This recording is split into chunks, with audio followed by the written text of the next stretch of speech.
Hello बच्चों, let's see this question and the question says which DNA double helix do you think would be harder to separate into two strands, that is DNA composed predominantly of AT base pairs or of GC base pairs and why? So पहले तो हम लोग इसका की concept देखते हैं. इसका की कंसेप्ट है DNA. So इसका की कंसेप्ट है DNA.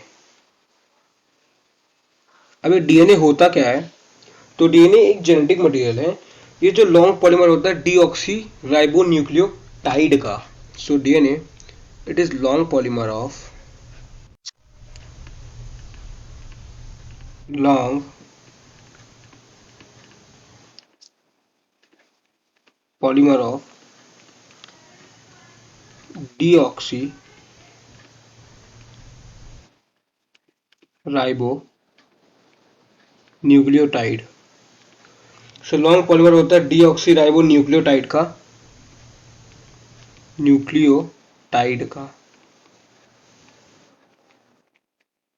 कौन? तो DNA is a long polymer of deoxy ribo nucleotide. जो लेंथ होती है डीएनए की ये डिफाइंड होती है नॉर्मली कि कितने बेस पेयर्स इसमें प्रेजेंट होते हैं. तो ये बात होगी हमारी डीएनए की. इसकी जो लेंथ होती है, लेंथ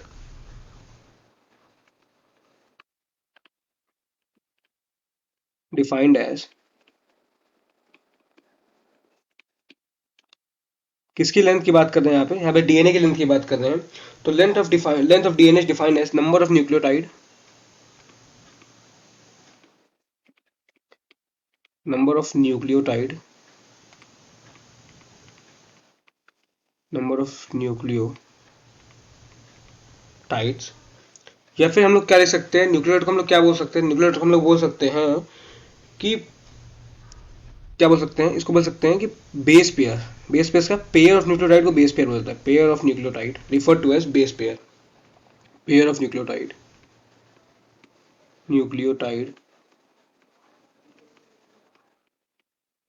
को बोला जाता है बेस पेयर. सो लेंथ इससे पता चलेगा कितने नंबर न्यूक्लियोटाइड प्रेजेंट है या फिर कितने बेस पेयर्स हैं उसमें. उससे पता चलेगा कि लेंथ डीएनए की कितनी है. अच्छा, हम लोग डीएनए के स्ट्रक्चर की बात करें तो डीएनए का स्ट्रक्चर डबल हेलिक्स स्ट्रक्चर होता है डीएनए का. इसके स्ट्रक्चर की बात करें तो its structure is double helix.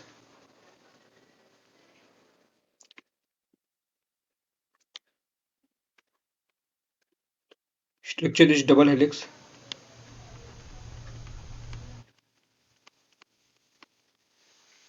Double helix structure होता है डीएनए का. डबल हेलिक्स स्ट्रक्चर बोलने का क्या मतलब है? डबल स्ट्रक्चर बोलने का मतलब ये है कि इसके पास दो पॉलीन्यूक्लियर चेन्स होती हैं. इसका क्या मतलब हुआ? तो इसका मतलब ये हुआ कि have has two polynuclear chain, two polynucleotide chain, two polynucleotide chain.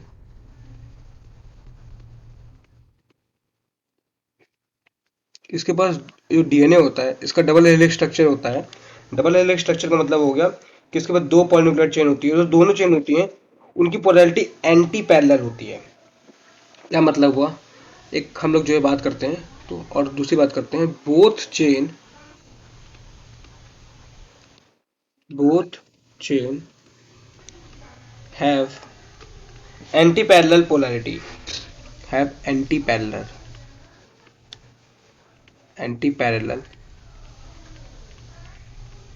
Polarity. Anti parallel polarity बोले का क्या मतलब है? तो जैसे कि बताते हैं, ये है एक डीएनए. डीएनए की स्ट्रक्चर से चीज समझ में आ जानी है. ये है और ये रहा एक स्ट्रक्चर. सॉरी,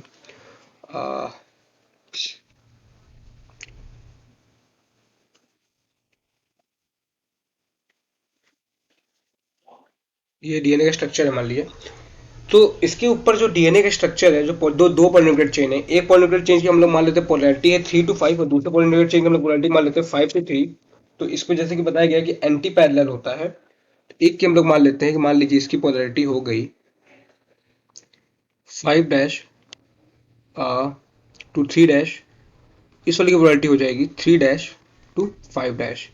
सो दोनों की एंटी पैरेलल पोलैरिटी होती है। तो ये इसमें यही बोलने की कोशिश कर रहा है, दो पॉलीन्यूक्लियोटाइड की एंटी पैरेलल पोलैरिटी होती है। इसके साथ साथ में जो ये जो डीएनए स्ट्रक्चर है, ये जो पॉलीन्यूक्लियोटाइड चेन है, इसमें होता क्या है, तो जो पॉलीन्यूक्लियोटाइड चेन है इसमें जो है बैकबोन बना होता है। जो पॉलीन्यूक्लियोटाइड चेन का जो बैकबोन होता है, ये बना होता है भाई sugar phosphate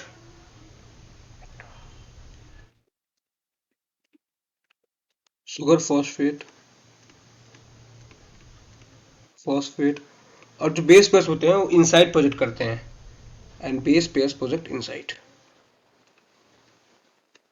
and base pair project inside inside. अब what do you mean by base pairs? ये बेस पेयर्स क्या हो जाएंगे हमारे पास? सो बेस पेयर्स हमारे पास होते हैं दो टाइप के मेनली। बेस पेयर्स की बात करते हैं तो बेस पेयर्स होते हैं दो टाइप के। या तो ये हो सकते हैं प्यूरीन, या तो ये हो सकते हैं पिरिमिडीन। तो दो टाइप के बेस पेयर्स होते हैं, या तो ये हो सकते हैं प्यूरीन, या तो ये हो सकते हैं पिरिमिडीन, PYRI, पिरिमिडीन, MIDINES, पिरिमिडीन्स हो सकते हैं। अच्छा, प्यूरीन्स में और पिरिमिडीन्स में कौन कौन आएगा? जो प्यूरीन है इसमें हमारा आता है एडेनिन और गुआनिन। तो प्यूरीन कंस्टिट्यूट करता है एडेनिन एंड गुआनिन, तो इसमें आएगा एडेनिन, ADENINE, एडेनिन आएगा, और आएगा गुआनिन, GUANINE। ये तो हमारा आ गया प्यूरीन के अंदर। अच्छा, पिरिमिडीन में कौन कौन से आएंगे? तो पिरिमिडीन में हमारा आता है साइटोसिन, इसमें आएगा साइटोसिन। ये नाइट्रोजनस बेसिस की बात हो रही है, साइटोसिन आएगा। और कौन कौन से आएंगे इसमें? इसका तो हमारा यूरेसिल आएगा। और कौन आएगा इसमें? तो यूरेसिल आएगा। एन हमारा आ जाएगा थाइमीन, एन हमारा आ जाएगा इसमें थाइमीन, थायामीन, THYMINE। जो साइटोसिन होता है ये तो कॉमन होता है, बट यूरेसिल और थाइमिन कॉमन नहीं होता है, क्योंकि साइटोसिन तो डीएनए आरएनए दोनों प्रेजेंट होता है, बट जो थाइमिन है ये सिर्फ प्रेजेंट होता है डीएनए में, और जो यूरेसिल होता है सिर्फ आरएनए में प्रेजेंट होता है। मतलब जो हमारा थाइमिन है ये प्रेजेंट होगा डीएनए में, तो ये मिलेगा हमें सिर्फ और सिर्फ डीएनए में। और जो यूरेसिल है ये मिलेगा हमें सिर्फ और सिर्फ आरएनए में मिलता है, in the place of thymine. और बाकी सब जो है दोनों डीएनए आरएनए दोनों मिलते हैं। और ये बेस पेयर्स नहीं है, ये नाइट्रोजनस बेस है। दीज आर नाइट्रोजनस बेसेस हैं ये। अब यही नाइट्रोजनस बेसिस दूसरे के साथ पेयर करते हैं तो बनाते हैं बेस पेयर्स का फॉर्मेशन करते हैं। तो हम लोग देखते हैं कैसे कैसे पेयर करते हैं। सो एडेनिन जो है, एडेनिन को लिखते हैं शॉर्ट में ए, गुआनिन को लिखते हैं जी, साइटोसिन को लिखते हैं सी, यूरेसिल को लिखते हैं यू, और थाइमिन को लिखते हैं टी। तो जब एडेनिन पेयर करता है, एडेनिन मतलब ए, ये पेयर करता है थाइमिन के साथ, एडेनिन पेयर करता है थाइमिन के साथ with the help of hydrogen bond, जिसमें दो हाइड्रोजन बॉन्ड बनते हैं, दो हाइड्रोजन बॉन्ड बनते हैं। ये जो दो हैं ये हैं to hydrogen bond,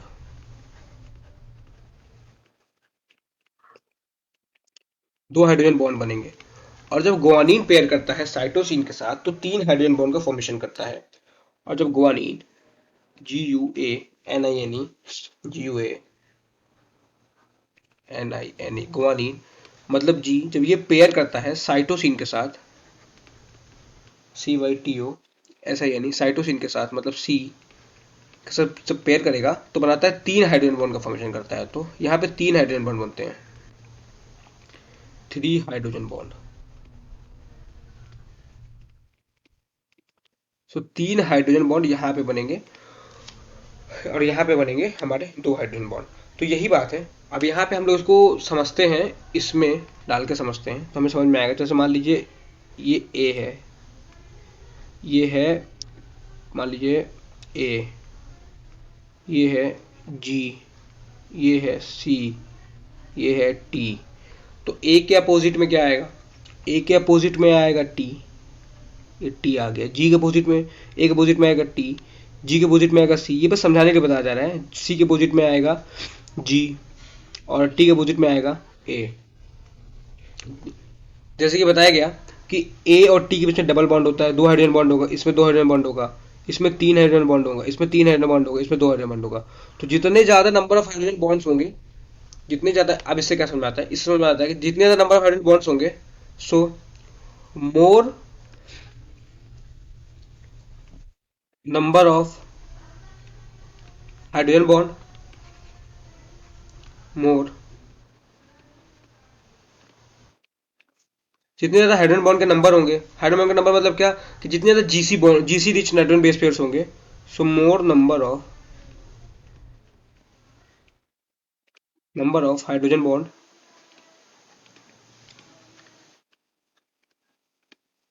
hydrogen bond, या फिर हम लोग कह सकते हैं कि इसको और सरल भाषा में कह सकते हैं कि more GC base pairs, more GC base pair, या फिर लिख सकते हैं more guanine cytosine base pair, more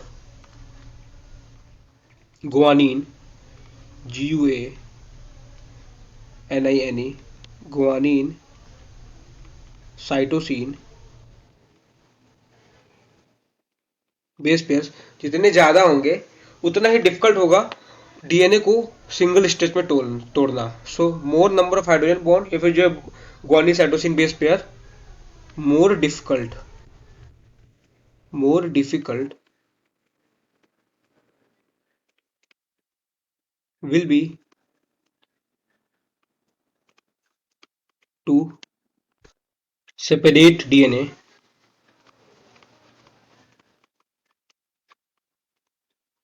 in two strands, into strands। सो अब हम अपने क्वेश्चन पे आते हैं। हमारे क्वेश्चन में हमसे बोला जा रहा है कि which DNA double helix do you think would be harder to separate into strands. तो कौन सा ज्यादा हार्डर होगा सेपरेट करने में, DNA composed of AT base pair या जीसी बेस पेयर। सो ये होगा जीसी बेस पेयर। क्यों जीसी बेस पेयर होगा, क्योंकि जीसी के बीच पे ट्रिपल बॉन्ड होता है, ट्रिपल हाइड्रोजन बॉन्ड होगा, और वो ज्यादा मुश्किल होगा तोड़ना in comparison to AT base pair के बीच में, क्योंकि उसमें डबल हाइड्रोजन बॉन्ड होता है। I hope you understand it well. Thank you and all the very best.